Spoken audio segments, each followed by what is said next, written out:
Hello friends, कैसे हो आप सभी बहुत ही स्वस्थ होंगे और मस्त होंगे। तो एग्जाम बहुत ही नजदीक आ गया है और आज हम लोग पूरे संस्कृत के एक मैराथन क्लास करेंगे क्रैश कोर्स में, जो आपको पूरे पूरे संस्कृत का ऑब्जेक्टिव इस वीडियो में कवर हो जाएगा। 500 प्लस ऑब्जेक्टिव क्वेश्चन करेंगे जो आपके एग्जाम में 100% में दावा करता हूं कि आपके एग्जाम में इस वीडियो में से पूछेंगे ही पूछेंगे। आपको यूट्यूब पर कोई वीडियो नहीं देखना है।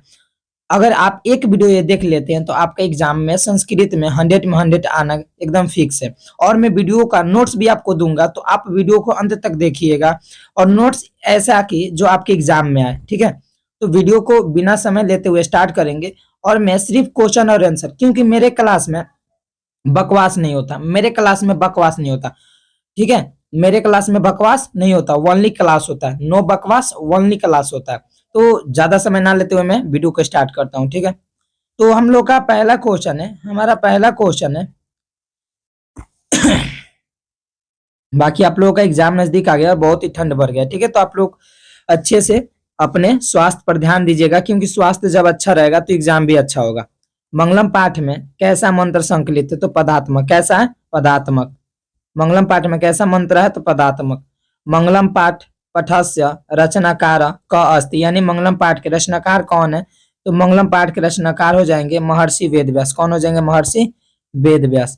क्वेश्चन 3 है कि यह संपूर्ण संसार किसके द्वारा अनुशासित है? तो परमात्मा के द्वारा। यह संपूर्ण संसार किसके द्वारा अनुशासित है?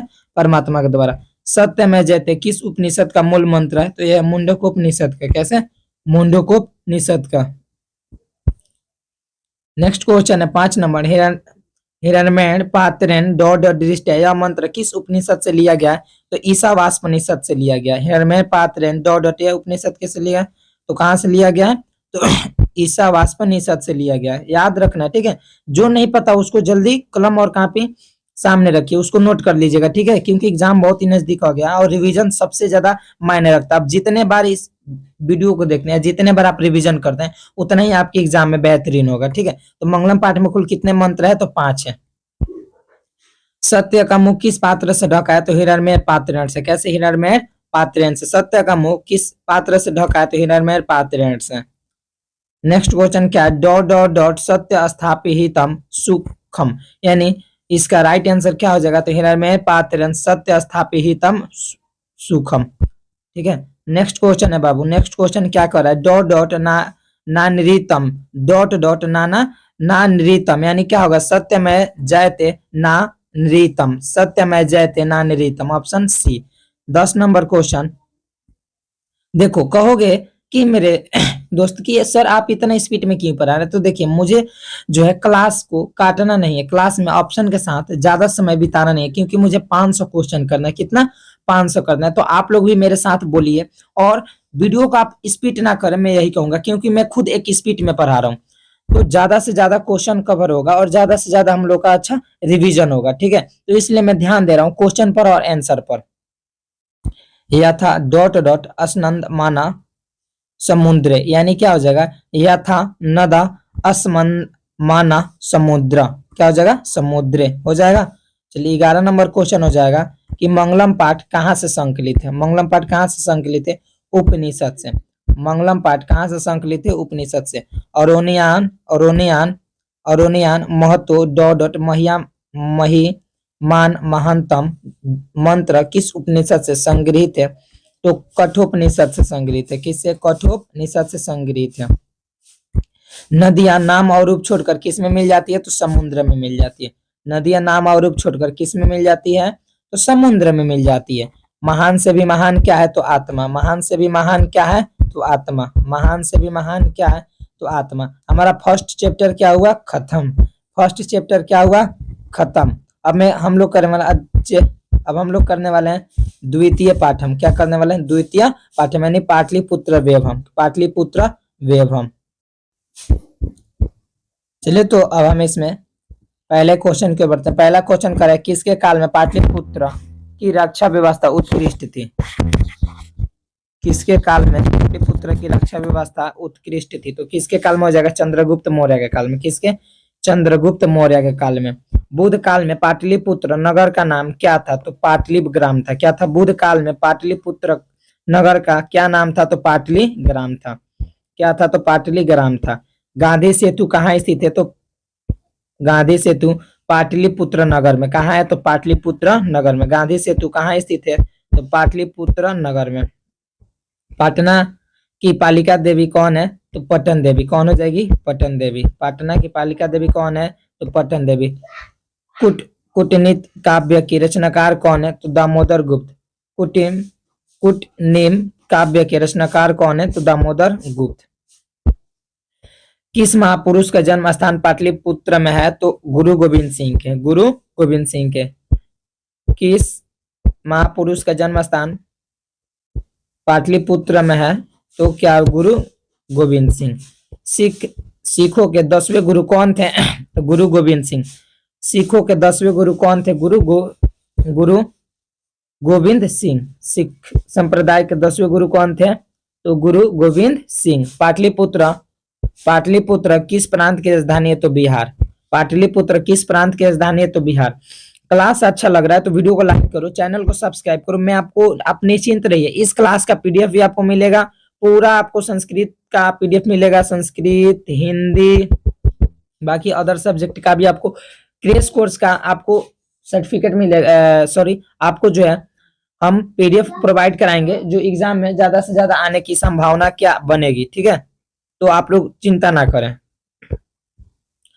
दामोदर गुप्त ने किस काव्य की रचना की? दामोदर गुप्त ने किस काव्य की रचना की? तो कूटनीतम। क्या हो जाएगा? कूटनीतम। दामोदर गुप्त ने किस काव्य की रचना? कूटनीतम। काव्य मीमांसा नामक ग्रंथ किसने लिखी? तो राजशेखर ने। काव्य मीमांसा नामक ग्रंथ किसने लिखी? राजशेखर। काव्य मीमांसा नामक ग्रंथ किसने लिखी? राजशेखर ने। किसने लिखी? राजशेखर ने। राजा अशोक क्या नेक्स्ट बाबू क्वेश्चन क्या है? राजा अशोक के समय पटना नगर का वैभव कैसा था? राजा अशोक के समय पटना नगर का वैभव कैसा था? समृद्धम। क्या था? समृद्धम था। मेगास्थनीज बाबू, ध्यान दो ना, ध्यान दो इधर, ठंड में तुम क्यों भाग रहे हो? ध्यान दो इधर।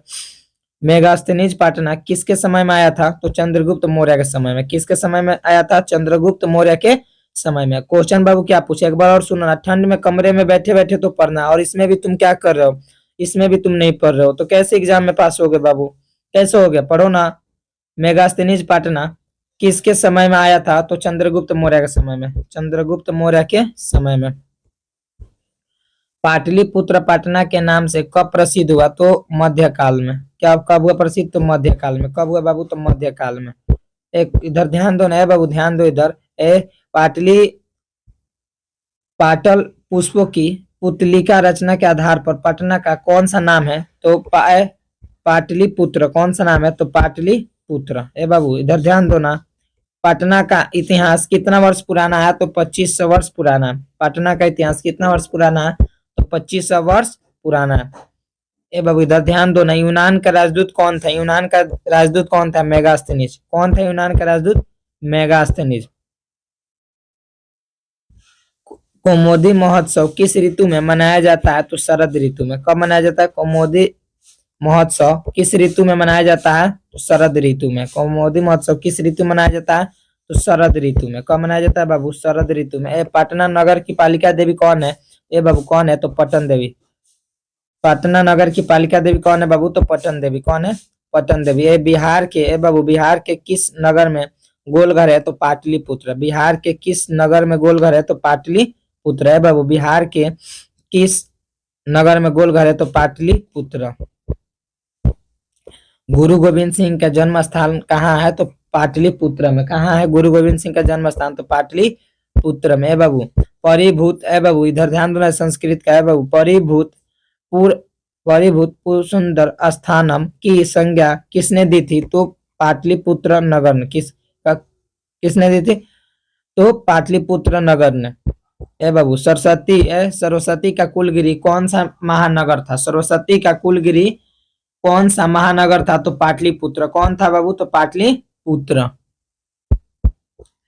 नेक्स्ट क्वेश्चन है बाबू, नेक्स्ट क्वेश्चन। पाटलिपुत्र नगरे प्रसिद्धम अस्ति। तो पाटलिपुत्र में पूछ रहा है नगर में प्रसिद्ध क्या है? तो गोलघर प्रसिद्ध है। क्या प्रसिद्ध है? तो गोलघर प्रसिद्ध है। बाबू इधर ध्यान दो ना। कौमुदी महोत्सव अतीव प्रचलितम। तो क्या हो जाएगा, कौमुदी महोत्सव में क्या होता है, गुप्त शासन काल के समय में अति प्रचलित होता है। क्या होता है, किसके समय में, तो गुप्त के समय में। एवं पाटलिपुत्र बेभम पाठ में किस शहर का वर्णन है, किस शहर का वर्णन है जी, किस शहर का वर्णन है, किस शहर का वर्णन है, तो पटना। किस शहर का वर्णन है, तो पटना है बाबू। ध्यान दो ना इधर, नहीं पढ़ोगे तो कैसे एग्जाम में अच्छा मार्क्स लाओगे। पढ़ना है तब ना टप करना है, पढ़ोगे तब ना टप करोगे, तो पढ़ो ना। पाटलिपुत्र बेबम पाठ में किस शहर का वर्णन है, किस शहर का वर्णन है। एवं नेक्स्ट क्वेश्चन है, काल चक्र के कारण कितने वर्ष का मध्यकाल में पटना की स्थिति जर्जर रही। तो काल चक्र के कारण कितने वर्ष तक मध्यकाल में पटना की स्थिति जर्जर रही, तो 1-2000 वर्ष तक। कितना, 1-2000 वर्ष तक। अब हम आए हैं तृतीय पाठ में, किसमें, तृतीय पाठ यानी आलस का था। हमने 2 अध्याय प्रथम और द्वितीय पढ़ लिया, अब हम लोग तृतीय में प्रवेश किए। अभी तक किसी का कोई डाउट है तो कमेंट करें। और पीडीएफ कहाँ से मिलेगा, हम बता रहे हैं बाबू, पीडीएफ बता रहे हैं कहाँ से मिलेगा। पहले क्लास को पूरा करें क्योंकि समय बहुत ही कम है। यहाँ से जाने के बाद रील स्क्रॉल करने से कोई फायदा है, कोई फायदा नहीं है। समय कटता चला जाएगा लेकिन कुछ मिलने वाला नहीं है। लेकिन अगर इस पर समय दे दोगे, मेरा एक वीडियो पूरे कंप्लीटेड है देख लोगे, तो संस्कृत का टेंशन खत्म हो जाएगा। एग्जाम से पहले भी अगर आधा एग्जाम से पहले भी इसको, इस वीडियो को देख कर जाओगे ना, तो एग्जाम में 100% इसमें से लड़ेगा। ठीक है, आएगा ही आएगा बाबू, आएगा ही आएगा, ना आने का सवाल है नहीं है। चलो तीसरा अध्याय हम स्टार्ट करते हैं। आलस कथा पाठ कहाँ से लिया गया, आलस कथा पाठ कहाँ से लिया गया, तो पुरुष परीक्षा से। कहाँ से लिया गया आलस कथा पाठ, तो पुरुष परीक्षा से। आलस कथा एवं आलस कथा पाठ किस प्रकार की कथा है, आलस कथा पाठ किस प्रकार की कथा है, तो व्यंग्यात्मक है। कौन सी है बाबू, व्यंग्यात्मक है। ध्यान दो ना इधर है, आलस कथा पाठ में किस दोष का वर्णन है, तो आलस्य का है। किसका है बाबू, आलस्य का। आलस कथा पाठ में किस दोष का वर्णन है, तो आलस्य का वर्णन है। आलस आलस आलस कथा पाठ में किस दोष का वर्णन है, तो आलस्य का वर्णन है। एक कौन है बाबू, ध्यान दो ना, कौन आलस्य का बहाना बनाता है, तो धूर्त बनाते हैं। आलस्य का बहाना कौन बनाता है, धूर्त। और तुम भी आलस्य, अगर ना पढ़ोगे ना, वीडियो पूरा ना देखोगे, तो समझना कि तुमसे धूर्त कोई नहीं है। तुम अपने आप को धोखा दे रहे हो, तुम अपने आप से छल कर रहे हो। ठीक है, तुम बहुत धूर्त व्यक्ति हो अगर इस वीडियो को पूरा नहीं देखे तो। आलसियों के घर में कौन आलसियों के घर में आग कौन लगवाता है, तो योगी पुरुष लगवाता है। कौन लगवाता है, योगी पुरुष लगवाता है। ए बाबू नेक्स्ट क्वेश्चन है, आलसियों की परीक्षा क्या लगा कर लिया जाता है, तो आग लगा कर लिया जाता है। क्या लगा कर लिया जाता है, तो आग लगा के आलसियों की परीक्षा ली जाती है। चारों आलसियों को क्या पकड़ कर बाहर निकाला गया, तो केस। रे बैला, तो केस पकड़ के तू लोग ना निकलोगे तो कैसे निकलो, कह रहे सर केस पकड़ के निकाला गया, तो कैसे ना निकाला जाएगा, सही आलसी है। तू ना पढ़ाई करेगा तो केसिया पकड़ के पीठिया पर जब 4 गमा का दिया तो तू भी पढ़ने लगेगा। आलसियों का रक्षक कौन होता है, आलसियों का रक्षक कौन होता है, दयावान। कौन होता है, दयावान। आलसियों का रक्षक कौन होता है, दयावान। चारों आलसियों को कैसे बाहर किया गया, चारों आलसियों को कैसे बाहर किया गया, केस पकड़कर। कैसे किया गया, केस पकड़कर। चारों आलसियों को कैसे बाहर किया गया, केस पकड़कर। आलस का था अंतर्गत मिथिला में कौन मंत्री थे, तो वीरेश्वर थे। कौन मंत्री थे बाबू, तो वीरेश्वर थे। नेक्स्ट है आलस का था, आलस शाला में आग क्यों लगाई गई, तो आलसियों की परीक्षा लेने के लिए। क्यों लगाई गई, आलसियों की परीक्षा लेने के लिए। आलस शाला में आग लगाने पर कितने लोग नहीं भागे बाबू, कितने लोग नहीं भागे, 4 गो। जब आलस शाला में आग लगाई गई तो 4 गो लोग ना भागे। जानते हो कौन थे, वो देखा देखी करने वाला आलसी थे, भर पेट खाने वाला धूर्त आलसी है। घर में लगी आग को देखकर कौन लोग कल्याण हो गए, तो धूर्त लोग। कौन हो गए, तो धूर्त। कौन थे, तो धूर्त लोग थे। वो असली पूरा आलसी नहीं थे, धूर्त थे।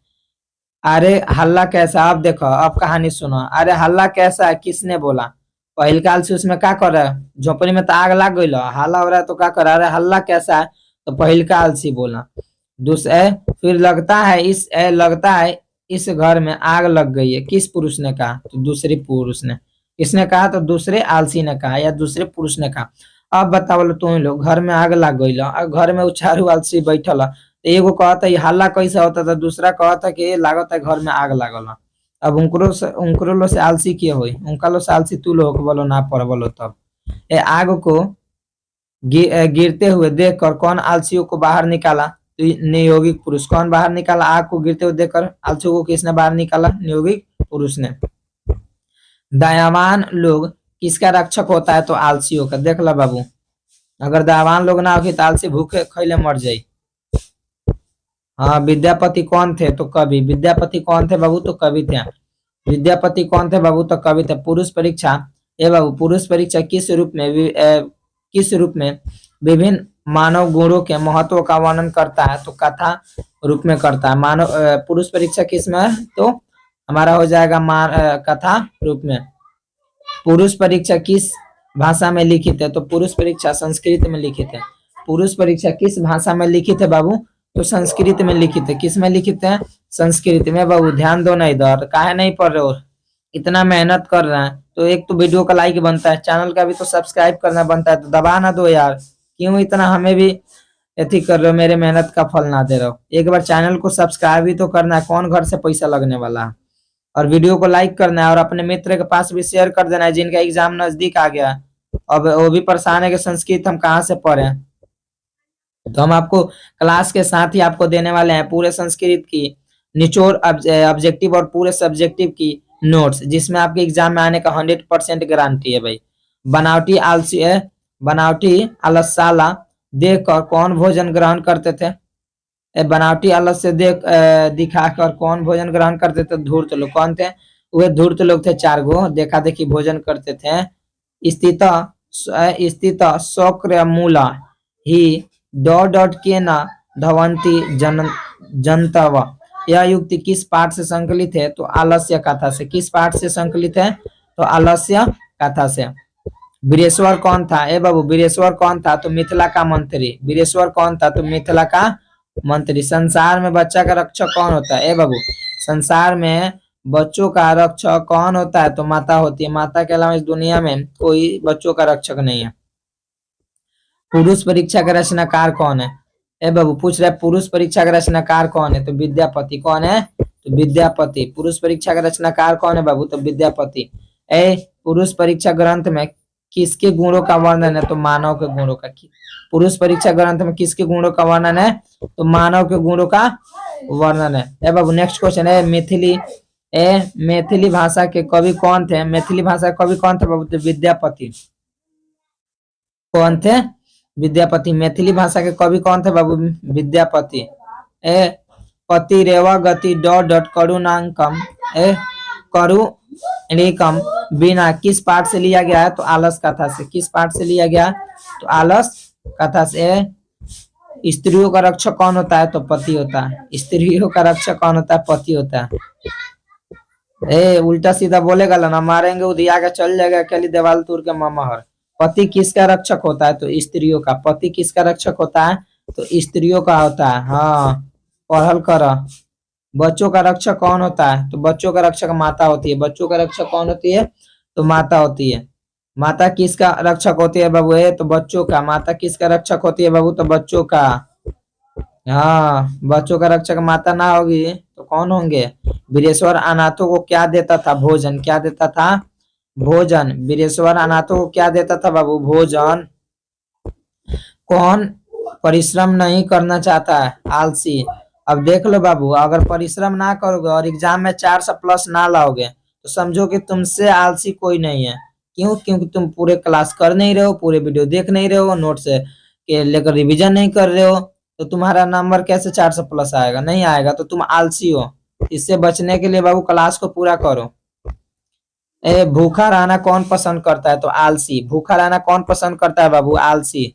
भूखा रहना कौन पसंद करता है? तो आलसी। स्थिति शौक मूला डॉवंती जन तक कहाँ से लिया गया है? तो पुरुष परीक्षा पाठ से लिया। कहाँ से? पुरुष परीक्षा से लिया गया। बाबू, सारे सुखों का मूल क्या है? सारे सुखों का मूल क्या है? संगठन। क्या है बाबू? तो संगठन। सारे सुखों का मूल क्या है? तो संगठन।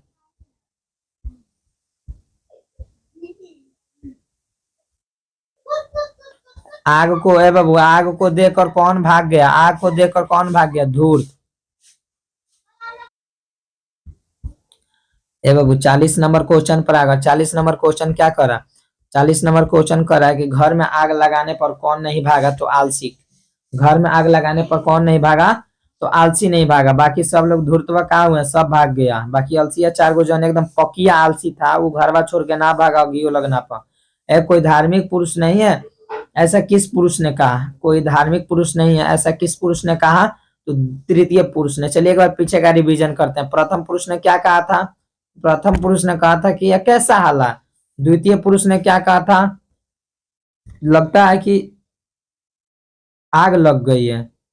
और तृतीय पुरुष ने क्या कहा कि कोई धार्मिक पुरुष नहीं है ऐसा किस पुरुष ने कहा, तो तृतीय। चौथा पुरुष ने क्या कहा कि हल्ला क्यों कर रहे हो, चुपचाप काहे नहीं रहे हो। हाँ अरे अरे अवाचर यानी कितना बोलते हो तू लोग, कह रहे अरे अवाचर कितना बोलते हो तू लोग, कितना हल्ला करते हो। चौथा पुरुष ने कहा, बताओ बेचारा बचने के लिए हल्लो ना करे, इतना आलसी बन जाए।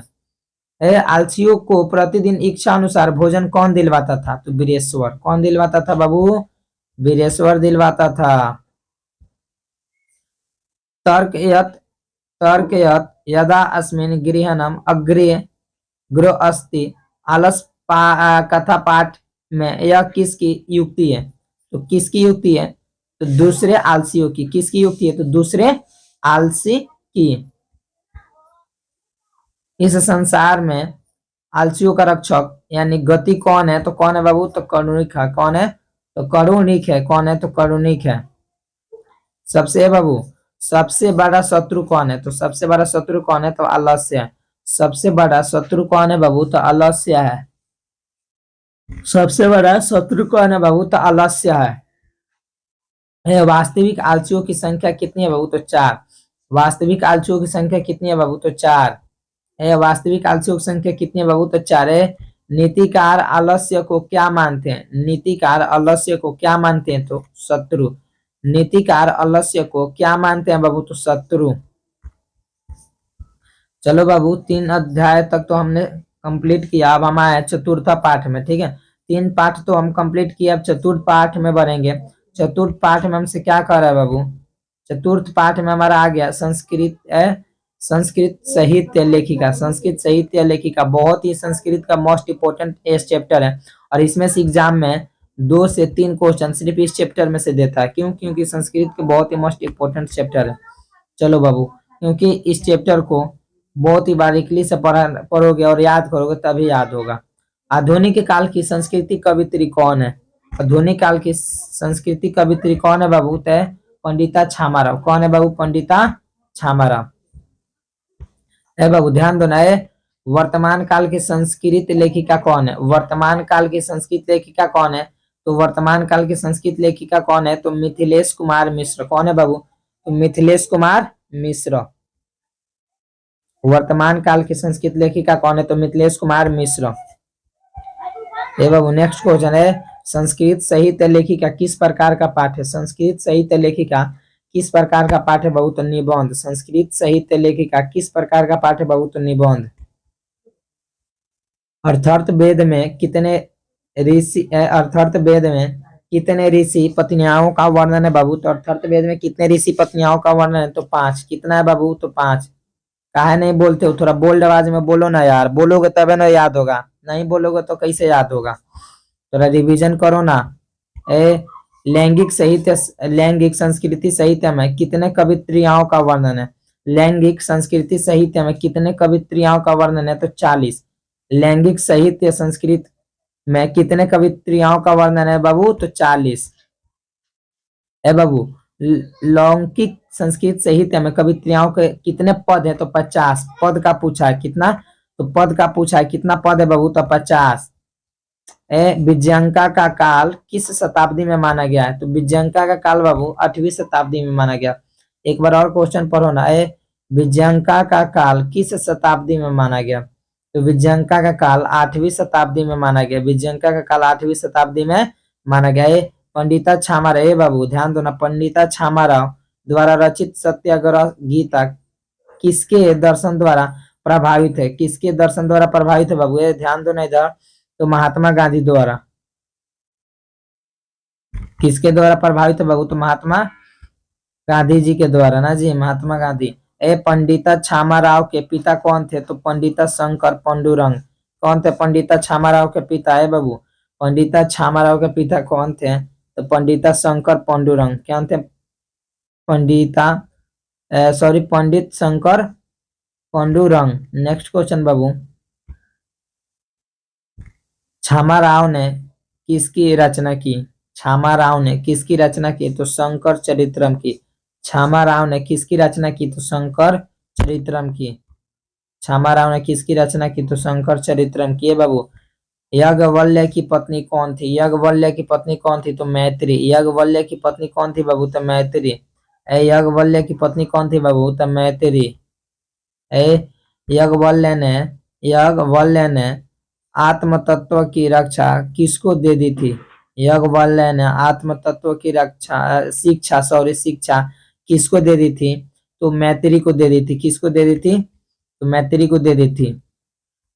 याज्ञवल्क्य ने किसकी शिक्षा देते हैं? तो याज्ञवल्क्य आत्म तत्व की शिक्षा देते हैं। याज्ञवल्क्य ने आत्म तत्व की शिक्षा देते हैं जो मैत्री को दिए थे। चालुक्य वंश के राजा कौन थे? तो चालुक्य वंश के राजा चंद्रदित्य थे। कौन थे? चंद्रदित्य।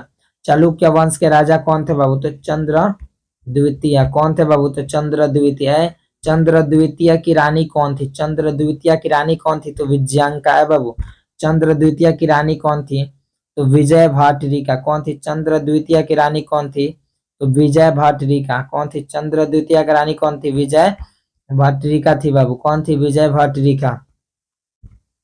नेक्स्ट क्वेश्चन बाबू है। नेक्स्ट क्वेश्चन क्या कर रहा कि विजयनगर के राजा ने किस भाषा के संचरण का प्रयास किया? तो क्या किया? तो संस्कृत। देखो क्लास बहुत ही लंबा होने वाला है और इसमें तो लोग बार बार सो रहे होगे, मोबाइल को देख रहे होगे, सिर्फ देखोगे बोलोगे नहीं तो नींद लग जाएगा और पढ़ना कोई फायदा नहीं होगा। प्रवचन सुनते रह जाओगे और प्रवचन सुनने से कुछ होने वाला नहीं है जब तक याद नहीं होगा।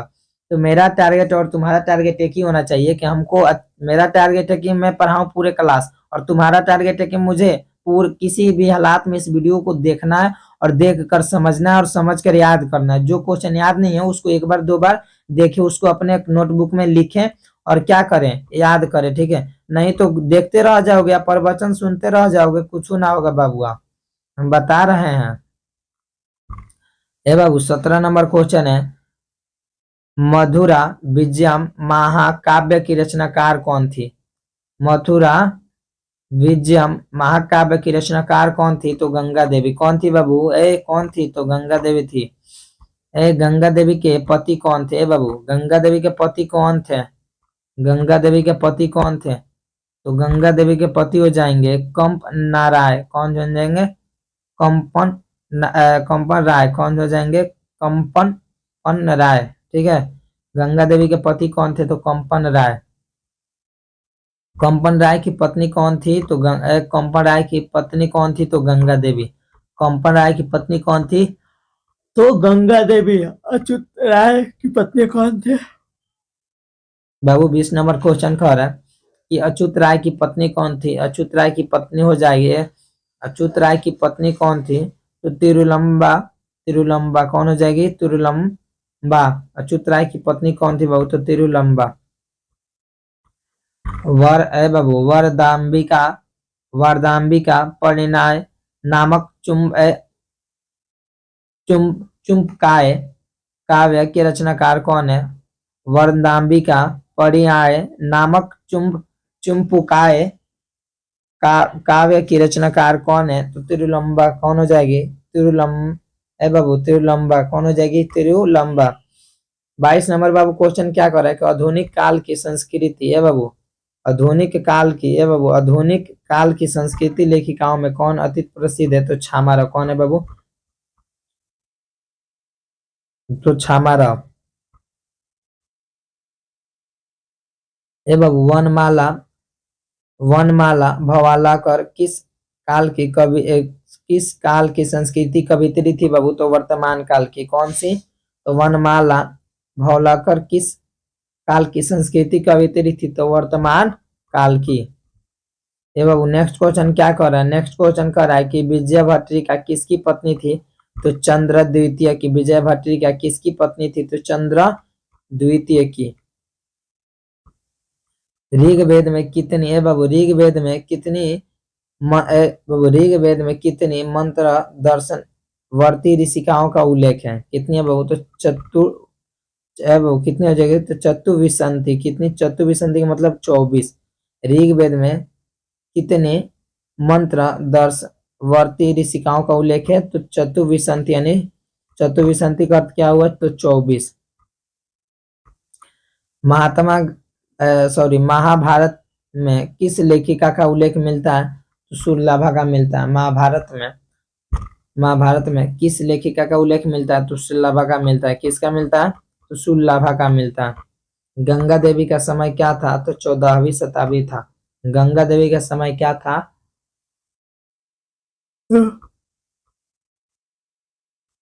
14वीं शताब्दी था।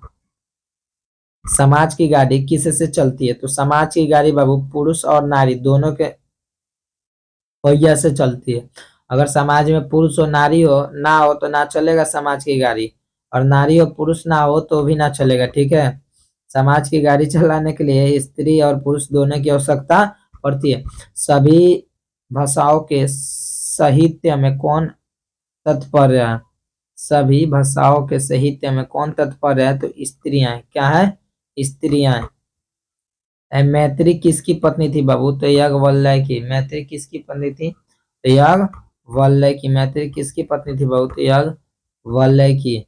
विजयंका किस वर्ण की थी? तो विजयंका जो थी किस वर्ण की थी? तो श्यामरण। क्या हो जाएगी? श्यामरण। क्या हो जाएगी? श्यामरण। विजयंका किस काल की थी? तो श्यामरण। भाई नेक्स्ट क्वेश्चन क्या है? नेक्स्ट क्वेश्चन कह रहा है कि नीलो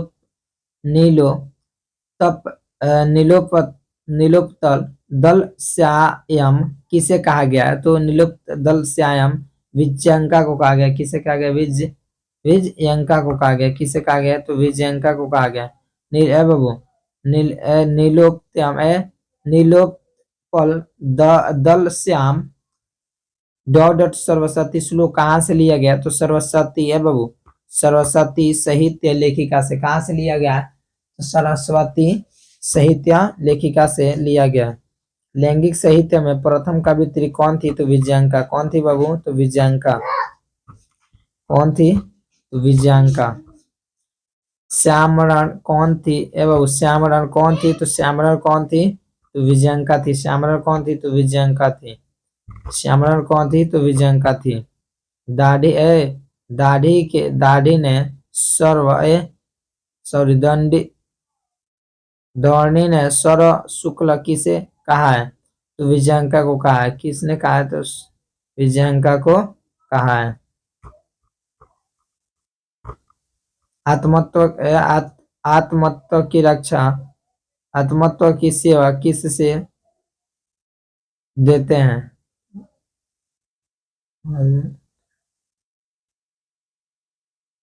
आत्मत्व की शिक्षा किसे देते हैं? तो मैत्री को देते हैं। किसे देते हैं?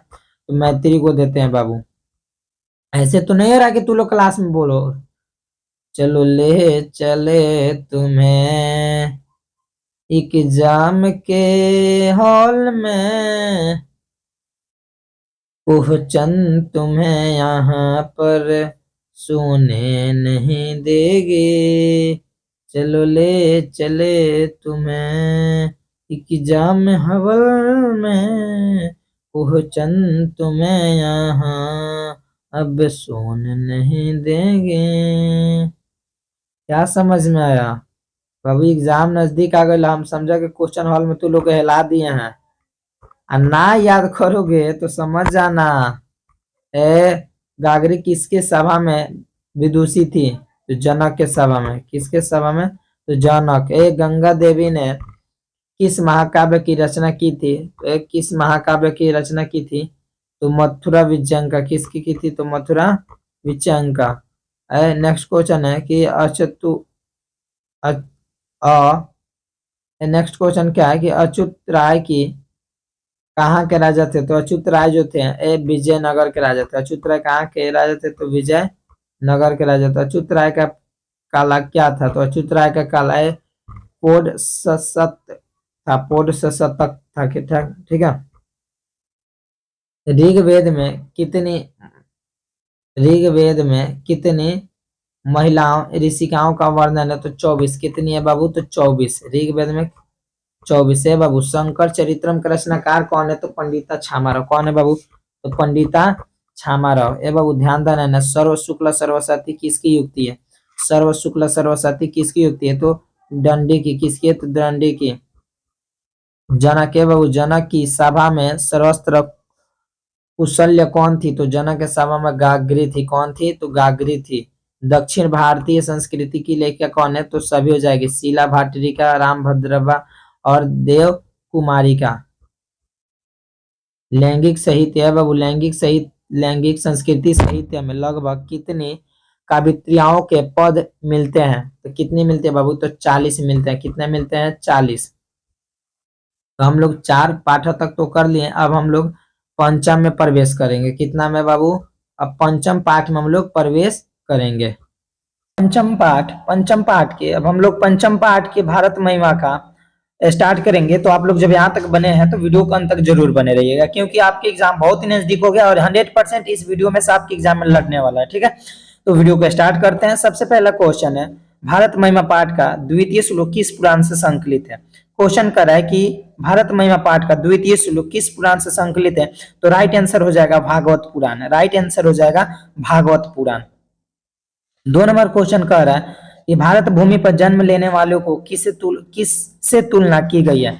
भारत पर जो जन्म लेते हैं उनका तुलना देवता से की गई है। किससे तुलना की गई है? देवता से तुलना की गई है। 3 नंबर क्वेश्चन है मेरे बाबू कि है भारत भूमि का गान कौन करते हैं? भारत भूमि का गान देवतागण करते हैं। कौन करते हैं? देवतागण। भारत भूमि का गान देवतागण करते हैं। भारत भूमि का गान बाबू देवतागण करते हैं। नेक्स्ट क्वेश्चन है बाबू। नेक्स्ट क्वेश्चन कह रहा है कि भारत महिमा पाठ के रचनाकार कौन है?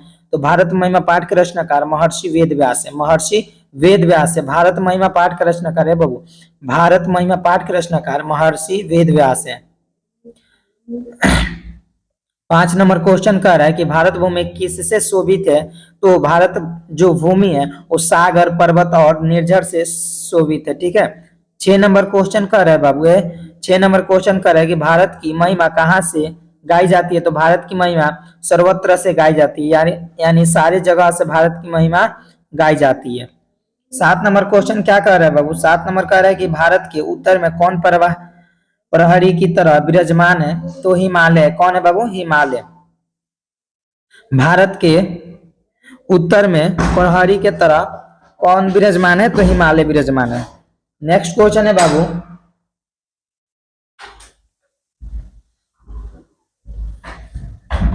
नेक्स्ट क्वेश्चन है 8 नंबर।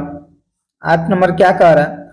8 नंबर क्वेश्चन कर रहा है, देखो मैं बहुत ही क्लास को जो है स्पीड में करा रहा हूँ क्योंकि क्वेश्चन बहुत ज्यादा है और हमको इस रामबाण क्लास को करना है पूरा। तो 8 नंबर क्वेश्चन कर रहा है कि भारत महिमा पाठ का प्रथम श्लोक किस पुराण से संकलित है? तो विष्णु पुराण से संकलित है। हम लोग बाबू हम लोगों के लिए सादा कौन पूजनीय है? तो भारत पूजनीय। हम लोगों के लिए सादा कौन पूजनीय है? तो भारत पूजनीय है। नेक्स्ट क्वेश्चन बाबू, नेक्स्ट क्वेश्चन है देवतागण क्या गाते हैं? तो देवतागण गीत गाते हैं। क्या गाते हैं देवतागण बाबू? गीत गाते हैं। भारत में जन्म लेने वाली किसकी सेवा करते हैं? तो श्री हरि की सेवा करते हैं। भारत में जो जन्म लेते हैं वो किसकी सेवा करते हैं बाबू? तो श्री हरि की सेवा करते हैं। भगवान कहाँ जन्म लेना चाहते हैं? तो भारत में। कहाँ जन्म लेना चाहते हैं भगवान बाबू? भारत में। किसके गीत देवता भी गाते हैं? तो भारतवर्ष का। किसके गीत देवता भी गाते हैं? तो भारतवर्ष का जो है गीत देवता भी गाते हैं। नेक्स्ट क्वेश्चन है बाबू ज्ञानती देव पुरुष सुरत्वात पाठ से लिया गया है। तो पूछ रहा है जो हम श्लोक बोल रहे हैं श्लोक किस पाठ से लिया गया? तो भारत महिमा पाठ से लिया गया। ठीक है। मोक्ष प्रदान वाली भूमि कौन है? तो मोक्ष प्रदान वाली भूमि बाबू भारत है। कौन है? भारत है। मोक्ष प्रदान वाली भूमि कौन है बाबू? भारत है। अहो महिषाम अस्पृहा स्नेहीन किस पुराण से लिया गया है? तो भागवत पुराण से लिया गया। किस पुराण से लिया गया? भागवत पुराण से लिया गया है। पुराण के बाबू रचनाकार कौन है? तो पुराण के रचनाकार हमारे वेद व्यास हो जाएंगे। पुराण के रचनाकार कौन है बाबू? वेद व्यास। पुराण के रचनाकार कौन है? देखो बोलते रहो, जब तक बोलोगे नहीं तब तक याद नहीं होगा। ठीक है। आवाज में बोलो, बोल्ड आवाज में बोलो, इतना बोलो कि तुम्हारे दिमाग में क्वेश्चन सेट हो जाए। हम सबों का कर्तव्य क्या है? तो राष्ट्रीय भक्ति है बाबू। हम सबों का कर्तव्य क्या है? राष्ट्रीय भक्ति है। आधुनिक गीत के रचनाकार कौन है? उमा शंकर मिश्र। आधुनिक गीत के रचनाकार कौन है? उमा शंकर मिश्र।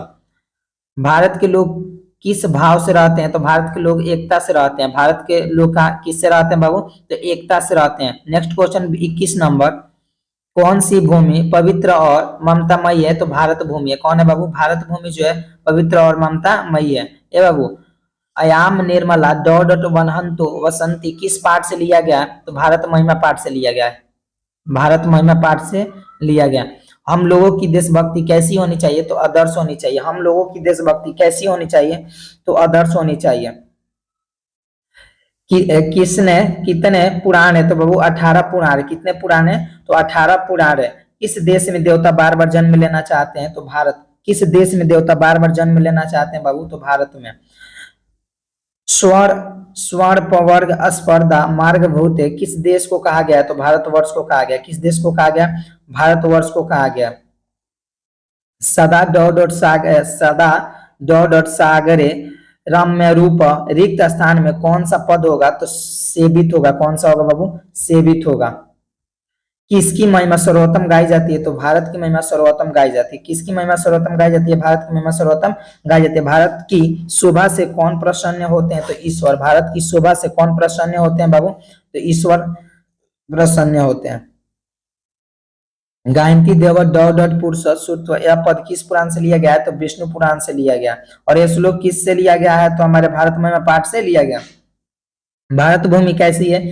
तो मेरी भारत भूमि विशाल भी है, निर्मला भी है और वत्सला भी है। ठीक है, ऑप्शन यानी इनमें से सभी हो जाएगा या तीनों दिया तो तीनों हो जाएगा।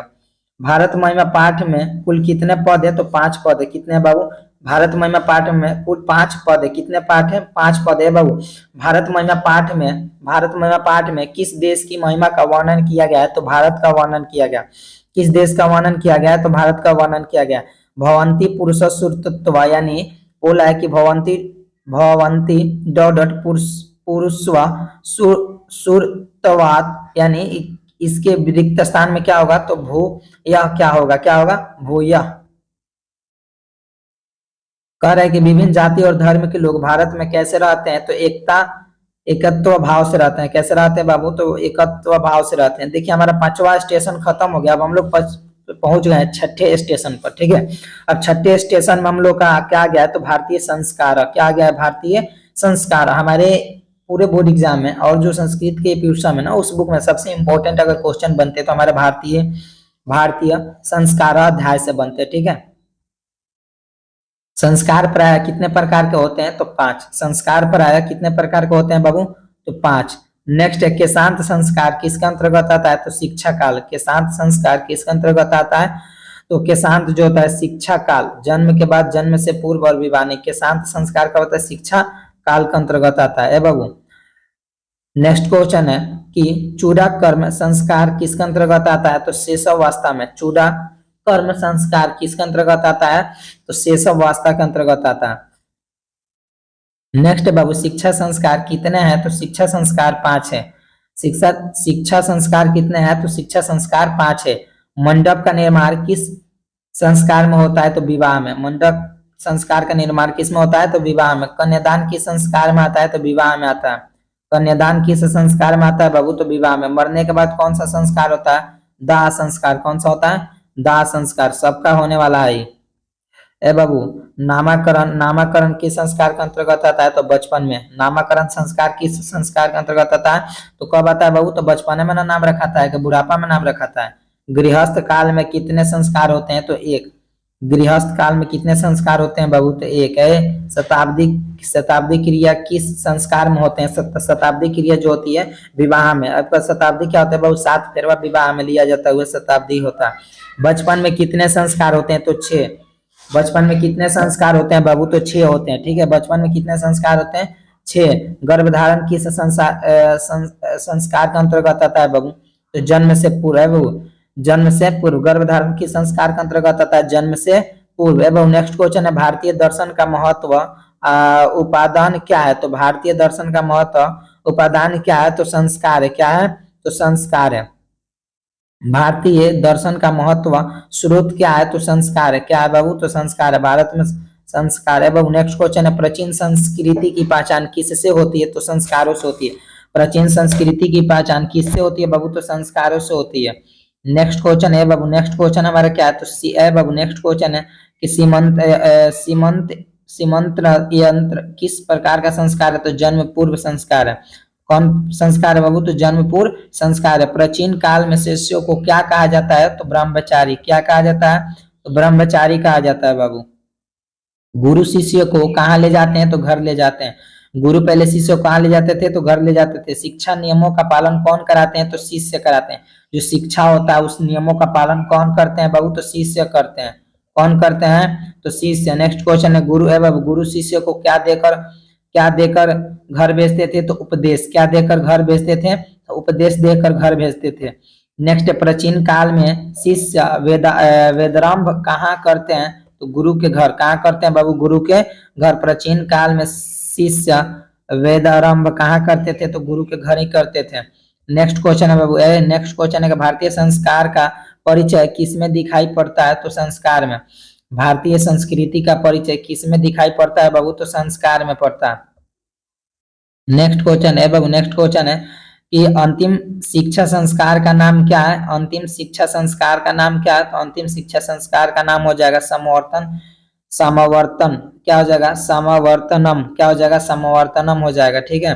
नेक्स्ट क्वेश्चन बाबू, नेक्स्ट क्वेश्चन कह रहा है कि परिग्रहणम किस संस्कार में होता है? तो परिग्रहणम विवाह संस्कार में होता है।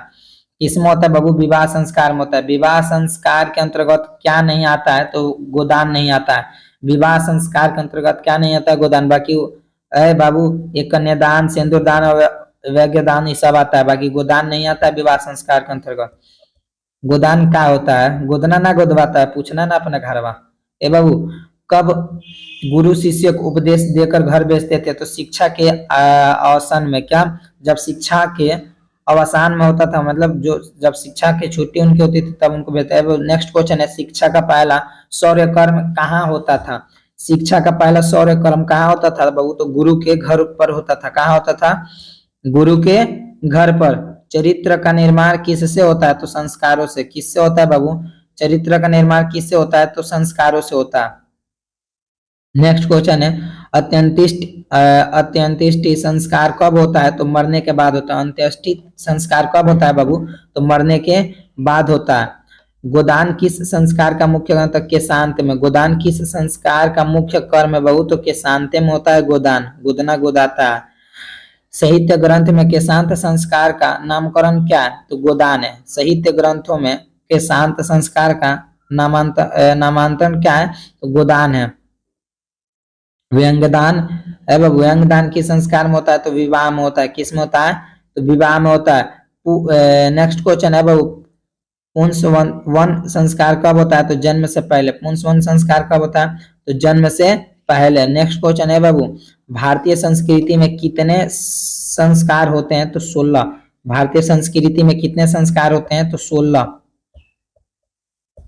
बाबू अब हम लोग 7वें स्टेशन पर आ गए। 6वां स्टेशन खत्म पार किए। 7वें स्टेशन का नाम है नीति श्लोका संस्कार। क्या नाम है? नीति श्लोका। नीति श्लोका बाबू 7वें स्टेशन का क्या नाम है? नीति श्लोका संस्कार। ठीक है। अब इसमें इसका भी हम लोग पूरा 7 को भी खत्म करते हैं और देखते हैं। ठीक है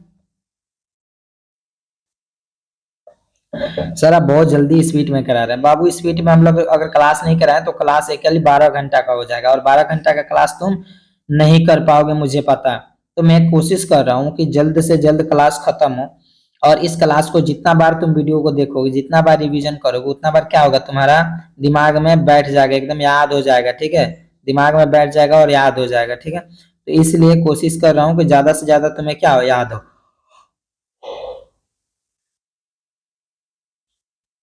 नीति श्लोका संस्कार। ठीक है,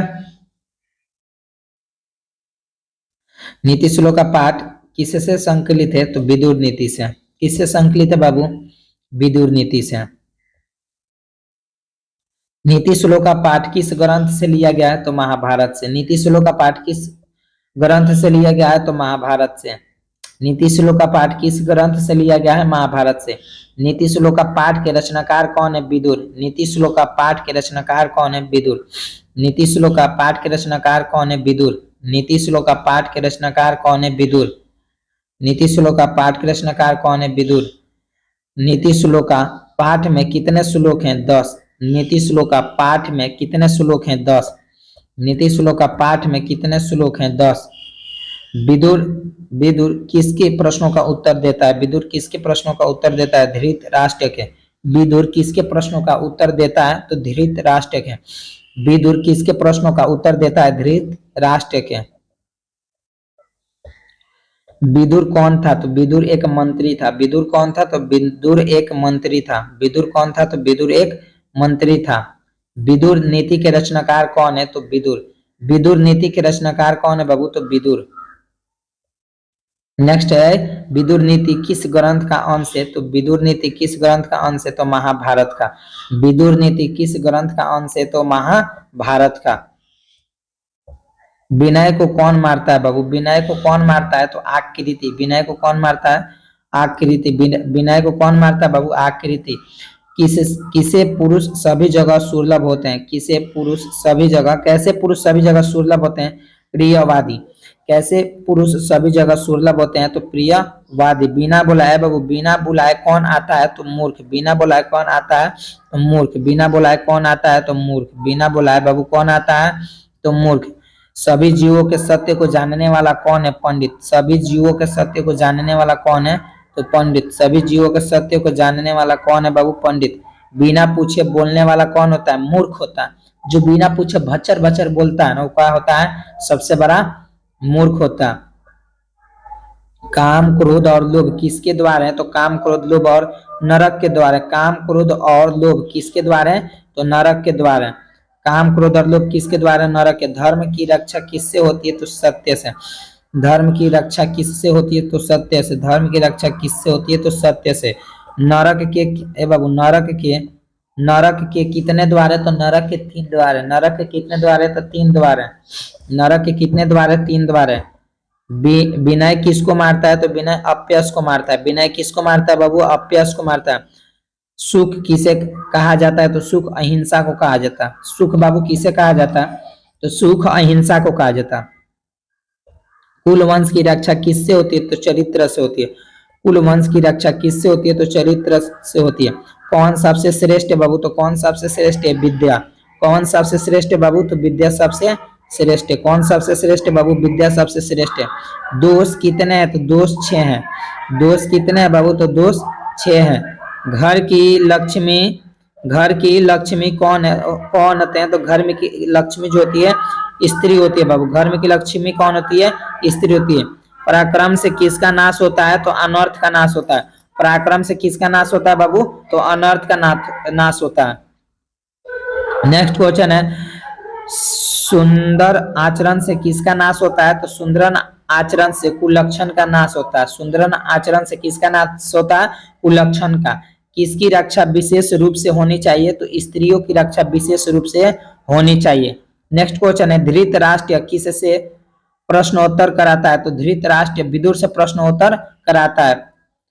धृतराष्ट्र किससे कराता है? तो प्रश्नोत्तर के रूप में कौन ग्रंथ है? तो प्रश्न उत्तर के रूप में विदुर नीति का ग्रंथ है। प्रश्न उत्तर के रूप में कौन ग्रंथ है? तो विदुर नीति ग्रंथ है।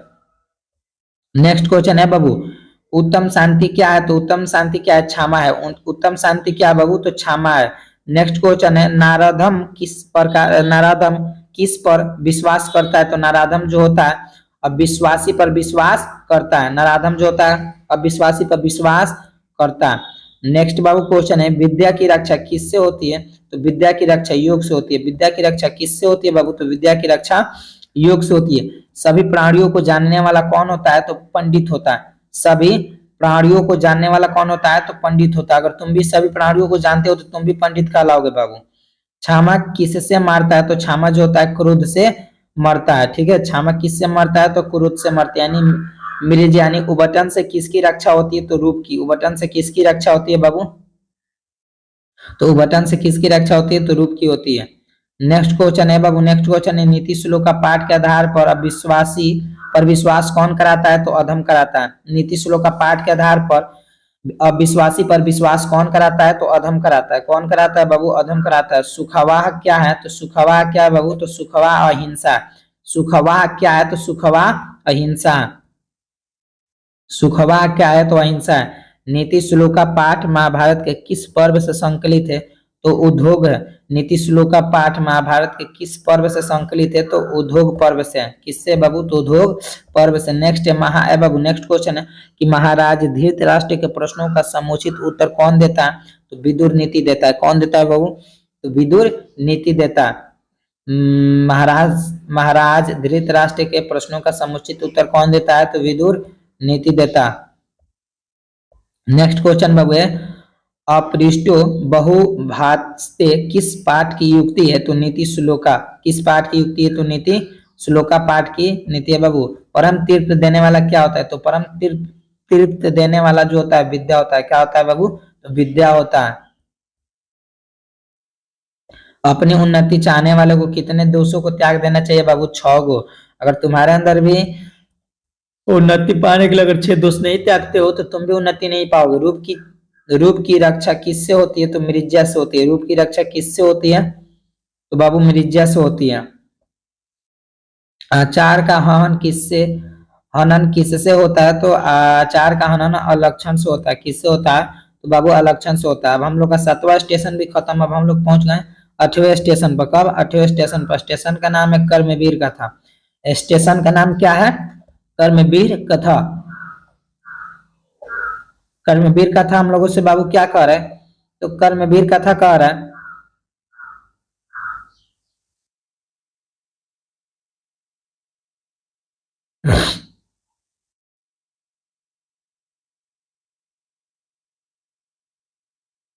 कर्मवीर कथा हम लोगों से क्या कह रहा है तो बाबू कर्मवीर कथा कह रहा है कि कर्मवीर कथा में किस पुरुष की वर्णन है तो कर्मवीर जो कथा है इसमें दलित पुरुष की क्या है वर्णन है। कर्मवीर कथा में किस पुरुष की वर्णन है बाबू तो दलित पुरुष का क्या है वर्णन है। नेक्स्ट क्वेश्चन क्या है कर्मवीर कथा किस प्रकार की कथा है। कर्मवीर कथा किस प्रकार की कथा है बाबू तो कर्मवीर कथा लघु कथा। कर्मवीर कथा किस प्रकार की कथा है तो लघु कथा है। कर्मवीर राम परवेश राम के परिवार के सदस्यों की कुल संख्या कितनी थी तो 4 थी। कितनी थी बाबू तो 4 थी। कर्मवीर राम परवेश राम की परिवार के सदस्यों की कुल संख्या कितनी थी तो 4 थी।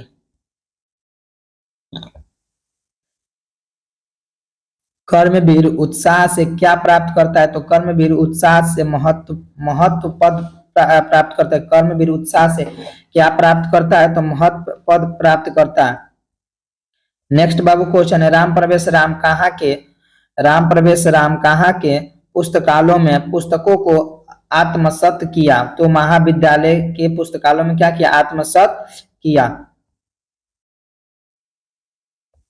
नेक्स्ट बाबू क्वेश्चन है नेक्स्ट क्वेश्चन कर रहा है कि औद्योगिक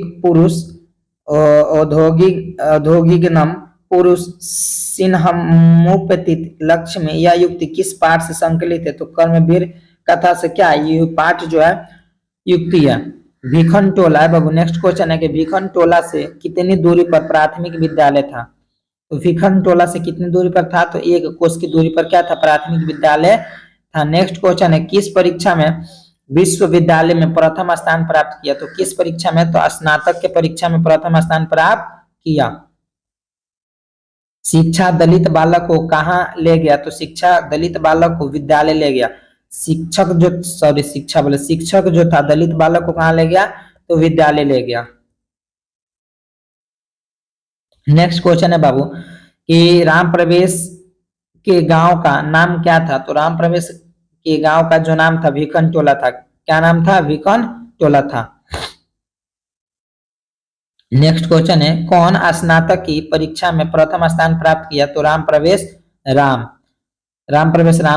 स्नातक परीक्षा में प्रथम स्थान प्राप्त किया। गांव में कौन आए थे तो शिक्षक आए थे। गांव में कौन आए थे तो शिक्षक आए थे। पारिश्रमिक पुरुष क्या प्राप्त करता है तो लक्ष्मी। जो पारिश्रमिक पुरुष होता है उसके पास कभी भी लक्ष्मी की कमी नहीं होती है। ठीक है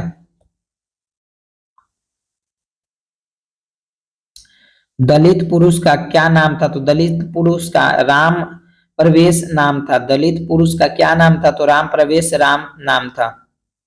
किस गांव में निर्धन लोग रहते हैं तो किस गांव में निर्धन लोग रहते हैं तो भीखन टोला गांव में निर्धन लोग रहते हैं। बालक किसके शैली से आकृष्ट हुआ? बालक किसके शैली से आकृष्ट हुआ? तो शिक्षक के। बालक किसके शैली से आकृष्ट हुआ? तो शिक्षक शिक्षक से आकृष्ट हुआ।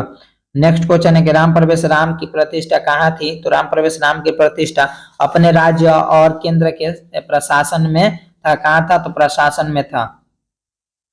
नेक्स्ट बाबू क्वेश्चन है, नेक्स्ट क्वेश्चन क्या कर रहा है? राम प्रवेश राम राम क्या कर रहा था जब शिक्षक ने पहली बार उसको भीखन टोला देखा?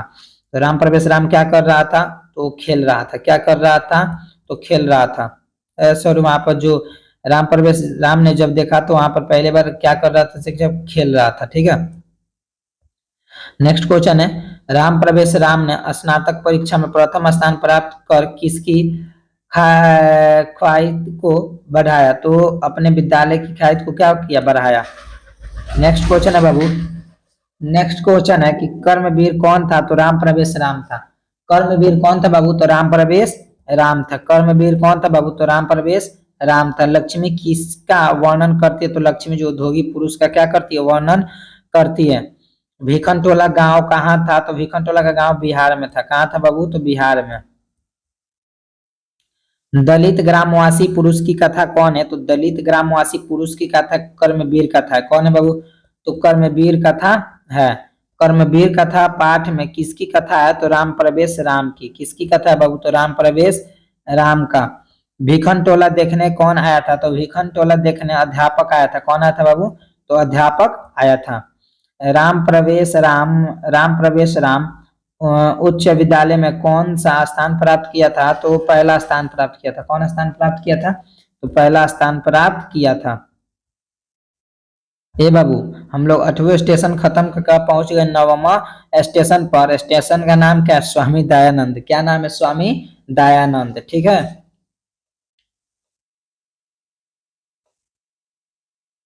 तो बाबू अब इसमें पहला क्वेश्चन हम स्टार्ट करेंगे। ठीक है। पहला क्वेश्चन है, पहला क्वेश्चन क्या कर रहा है? पहला क्वेश्चन कर रहा है कि गुजरात प्रदेश स्थित टंका ग्राम किसका जन्म स्थान है? तो स्वामी दयानंद का। किसका? स्वामी दयानंद का स्थान। स्वामी दयानंद के गुरु कौन थे? तो स्वामी दयानंद के गुरु बिरजानंद थे। कौन थे? स्वामी दयानंद के गुरु कौन थे? तो बिरजानंद थे। स्वामी दयानंद बाबू, स्वामी दयानंद किस शताब्दी में जन्म लिए थे? तो 19वीं शताब्दी में जन्म लिए थे। स्वामी दयानंद की शिक्षा किस भाषा से प्रारंभ हुई? तो स्वामी दयानंद की शिक्षा संस्कृत भाषा से प्रारंभ हुई। किससे हुई? तो संस्कृत भाषा से प्रारंभ हुई। दयानंद को कौन उपदेश दिए? तो दयानंद को कौन उपदेश दिए? तो बिरजानंद उपदेश दिए। कौन उपदेश दिए? तो बिरजानंद उपदेश दिए। स्वामी दयानंद किस प्रकार का पाठ है? तो निबंध है। किस प्रकार का पाठ है बाबू? तो निबंध है। आर्य समाज के संस्थापक कौन थे? तो आर्य समाज के संस्थापक स्वामी दयानंद थे।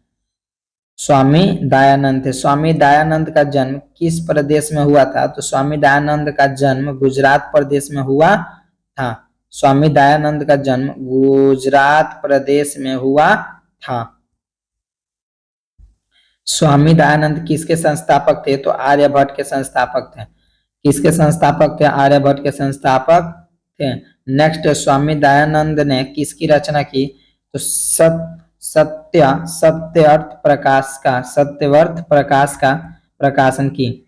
नेक्स्ट है, दयानंद का निधन कब हुआ? तो दयानंद का निधन 1883 ईस्वी में हुआ। दयानंद का निधन 1883 ईस्वी में हुआ। किसका नाम मूल शंकर था? तो दयानंद का नाम क्या था? मूल शंकर था। दयानंद का नाम क्या था बाबू? तो मूल शंकर था। स्वामी दयानंद का जन्म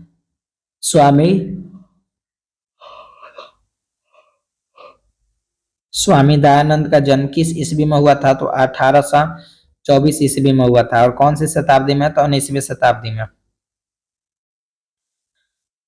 स्वामी दयानंद का बचपन का क्या नाम था? तो मूल शंकर। क्या नाम था बाबू? तो मूल शंकर। नेक्स्ट क्वेश्चन क्या? नेक्स्ट क्वेश्चन है कि स्वामी दयानंद का जन्म किस प्रकार के परिवार में हुआ था? तो स्वामी दयानंद का जन्म कर्मकांडिक परिवार में हुआ था। ठीक है। नेक्स्ट है बाबू, नेक्स्ट क्वेश्चन है कि दयानंद का परिवार किसका उपासक था? तो दयानंद का परिवार शिव का उपासक था। किसका उपासक था? शिव का उपासक था। कौन हिंदू समाज से तीर्थस्कृत होकर धर्म परिवर्तन कर रहा था? तो दलित। कौन हिंदू समाज से तीर्थकृत होकर धर्म परिवर्तन कर रहा था बाबू? तो दलित लोग। आर्य समाज की संस्थापक किस नगर में किया गया? तो मुंबई में। कहा कि आर्य समाज की स्थापना किस नगर में किया गया बाबू? तो मुंबई में। नेक्स्ट है कि आर्य समाज की स्थापना किस ईस्वी में हुआ था? तो 1875 में। कब हुआ था? 1875 में।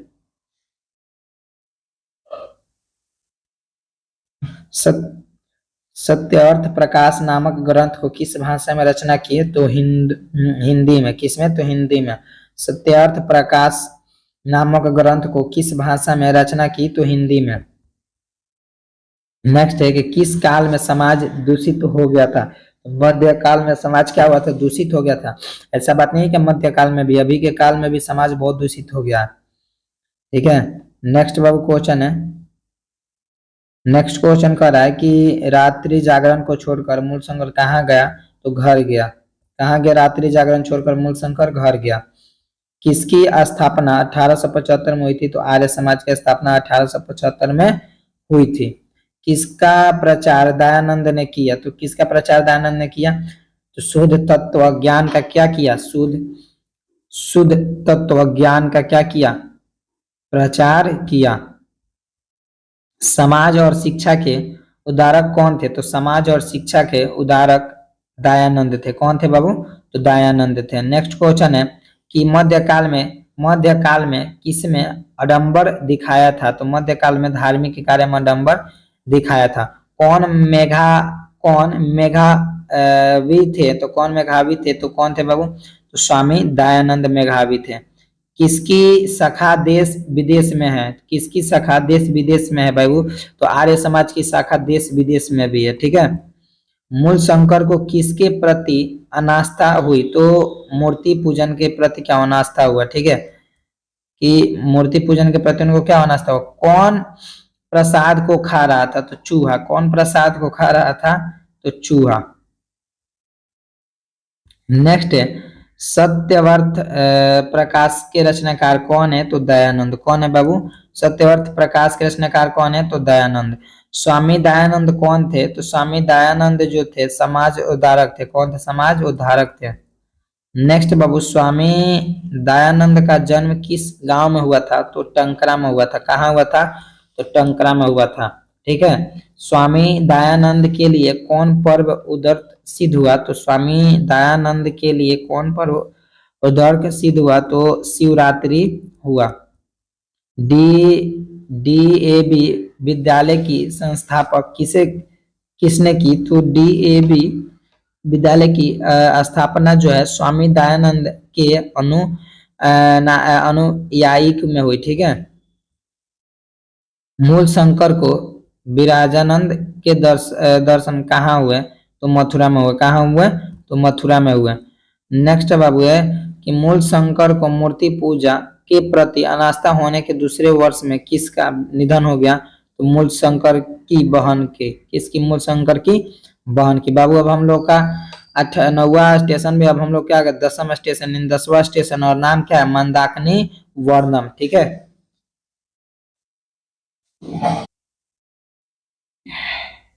तो पहला हमारा क्वेश्चन क्या है बाबू? पहला क्वेश्चन कह रहा है कि मंदाकिनी वर्णम पाठ का रचनाकार कौन है? तो महर्षि वाल्मीकि। कौन है? महर्षि वाल्मीकि। बाबू जब इतना तक आ गए हो ना तो यहाँ तक भी रुक जाओ, तब चलोगे तारों के शहर में। तारों के शहर में नहीं जाना, एग्जाम हॉल में जाओगे, नहीं तो समझ जाना है क्या चल जाओगे तारों के शहर में। रामायण ग्रंथ के रचनाकार कौन है बाबू? तो रामायण ग्रंथ के रचनाकार कौन है? वाल्मीकि है। कौन है? वाल्मीकि जी, महर्षि वाल्मीकि जी। अयोध्या कांड है बाबू, अयोध्या कांड ग्रंथ किसका अंश भाग है? तो अयोध्या कांड रामायण यश का भाग है। किसका अयोध्या कांड है? तो रामायण यश, यानी रामायण का ही भाग है अयोध्या कांड। रघुवंश है बाबू, रघुवंश महाकाव्यम किसकी रचना है? तो रघुवंश महाकाव्य किसकी रचना है? तो कालिदास की है। किसकी है? तो कालिदास दास की जी है। ठीक है। मंदाकिनी वर्णम है बाबू, मंदाकिनी वर्णम पाठ किस ग्रंथ से संकलित है? तो मंदाकिनी वर्णम पाठ हमारे रामायण से संकलित है। किससे संकलित है? तो रामायण से। नदियां समुद्र में कैसे मिलती है? तो नदियां जो है समुद्र में नाम और रूप छोड़कर मिल जाती है। किससे मिल जाती है बाबू? तो नाम और रूप छोड़कर मिल जाती है। वनवास प्रसंग में राम सीता लक्ष्मण के साथ कहाँ पहुंचते हैं? तो चित्रकूट में पहुंचते हैं। कहाँ पहुंचते हैं? तो चित्रकूट में पहुंचते हैं।